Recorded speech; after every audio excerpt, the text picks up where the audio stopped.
નમસ્કાર વિદ્યાર્થી મિત્રો, શ્રી નીલરાજ શૈક્ષણિક સંકુલની યુટ્યુબ ચેનલમાં હું આપનું હાર્દિક સ્વાગત કરું છું. આજે આપણે એક પ્રશ્ન ભણશું, જાહેરાતના કાર્યો અથવા જાહેરાતની ભૂમિકા.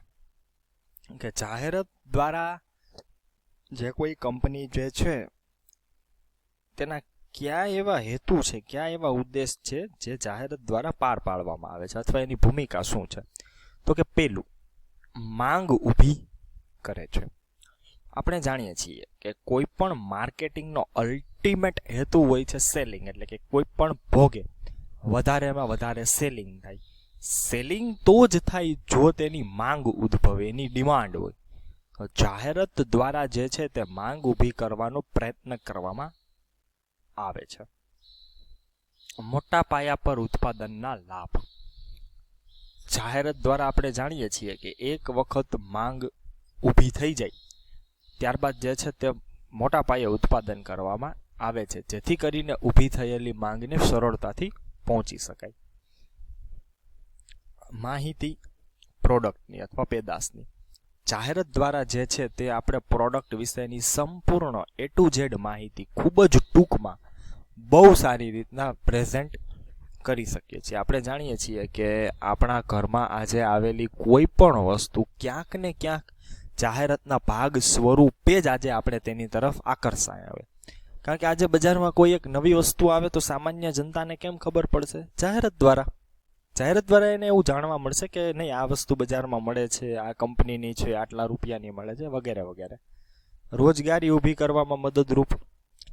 જાહેરાત ક્ષેત્રે ખૂબ ઝાઝા લોકો જોડાયેલા હોય છે, તેમની જીવન રોટી એટલે કે રોજગારી આના દ્વારા ચાલતી હોય છે. આપણે જાણીએ છીએ કે જાહેરાતની શરૂઆતથી માંડી અને તેના અંત સુધી લાખો વ્યક્તિઓ એની સાથે જોડાયેલા હોય છે. જીવન ધોરણમાં સુધારો સ્વાભાવિક વસ્તુ છે. આજે જ્યારે જાહેરાત દ્વારા વ્યક્તિને માહિતી મળે છે ત્યારે એ માહિતીનો ઉપયોગ કરીને તે જે છે પોતાનો જીવન ધોરણમાં સુધારો કરવાનો પ્રયત્ન કરે છે. વેચાણ જથ્થામાં જાળવણી એટલે કે વેચાણ નો જે જથ્થો હોય છે એની અંદર જાહેરાત દ્વારા જે છે તે જાળવણી સરળતાથી થઈ શકે છે. કારણ કે આજે આપણે જાણીએ છીએ કે આજે આપણે એવા માર્કેટની અંદર આવેલા છીએ કે જ્યાં કોઈ પણ વસ્તુનું જે છે આપણે કહેવાય ને કે ડિમાન્ડ અને સપ્લાયને આપણે ખૂબ જ સારી રીતે પહોંચી વળવું જરૂરી છે. કારણ કે જો એવું કરવામાં ન આવે તો શું થાય?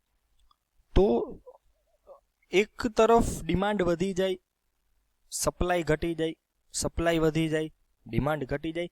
આવી રીતની જે છે તે કરવાની શક્યતા, આવી રીતનો વસ્તુ બનવાની શક્યતા ઊભી થાય છે. એટલા માટે જથ્થાની જાળવણી કરવી ખૂબ જ જરૂરી છે. તો આવી રીતે જે છે એ આપણને આટલી જાહેરાત દ્વારા વિશેષ ખૂબ ઝાઝા બધા કાર્યો જાહેરાત દ્વારા થઈ શકે છે, પરંતુ આપણે એ માત્ર એવા કાર્યોને લીધા છે કે જે તેની સાથે બહુ ક્લોઝલી સંકળાયેલા હોય છે. નમસ્કાર વિદ્યાર્થી મિત્રો, શ્રી નીલરાજ શૈક્ષણિક સંકુલની યુટ્યુબ ચેનલમાં હું આપનું સ્વાગત કરું છું. આજે આપણે માહિતી મેળવશું જાહેર સંપર્કના ખ્યાલ વિશે. તો જાહેર સંપર્ક એટલે કે પબ્લિક રિલેશન, પબ્લિક સાથેનો, જાહેર જનતા સાથેનો સંબંધ. કોનો? ધંધાકીય એકમનો. તો ધંધાકીય એકમ જે છે તે કઈ રીતે જાહેર સંપર્ક દ્વારા પોતાના વેચાણના હેતુઓ સિદ્ધ કરે છે તે આપણે ખ્યાલ મેળવીએ. કેના દ્વારા મેળવે? તો કે સમાચાર પત્ર બહાર પાડે.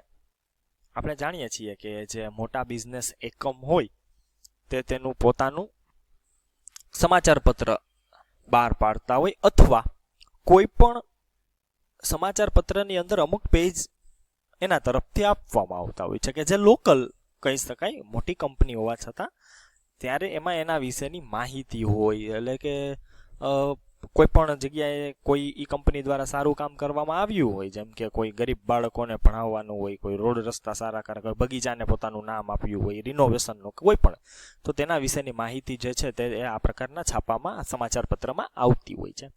સામાજિક કે સાંસ્કૃતિક કાર્યો કરવા, જેવી રીતે રોડની બંને બાજુના વૃક્ષો હોય તેને પાણી અપાવવાનું કાર્ય હોય, કોઈ પણ જે આપણે કહી શકાય કે સાંસ્કૃતિક કાર્યક્રમનું આયોજનનો ખર્ચો આપ્યો હોય, સ્પોન્સરશિપ આપી હોય, કોઈ પણ બાળકોને એજ્યુકેશન માટેની કોઈ પણ સહાય કરી હોય, ગાર્ડનિંગ માટે પૈસા આપ્યા હોય, રોડ રસ્તા માટે કાર્ય આવા કોઈ પણ જે કાર્ય કર્યા હોય તેના વિશે તો ન કહી શકાય, પણ તે કાર્ય કરી અને જાહેર જનતા સાથે એક પ્રકારના રિલેશનની શરૂઆત કરવાનો પ્રયત્ન કરવો. ભાષણ એટલે કે વક્તા ક્યાંય આવશે સેમિનાર આગળ ત્યારે આપણે ડિટેલમાં વાત થઈ. વર્તમાન પત્રમાં જે છે તેના વિશેની માહિતી આપવી સેમિનાર.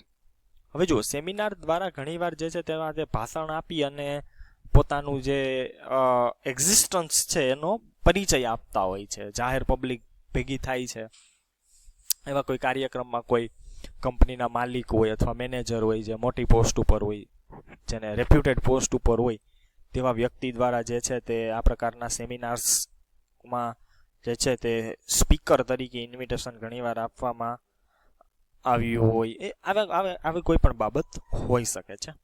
અને છે જાહેર હિતના કાર્ય કરવા, સમાજ હિતને લગતા તમામ કાર્યો માટે એને જે છે તે આપણે પ્રાયોરિટાઇઝ આપવી અથવા પ્રાયોરિટી આપે.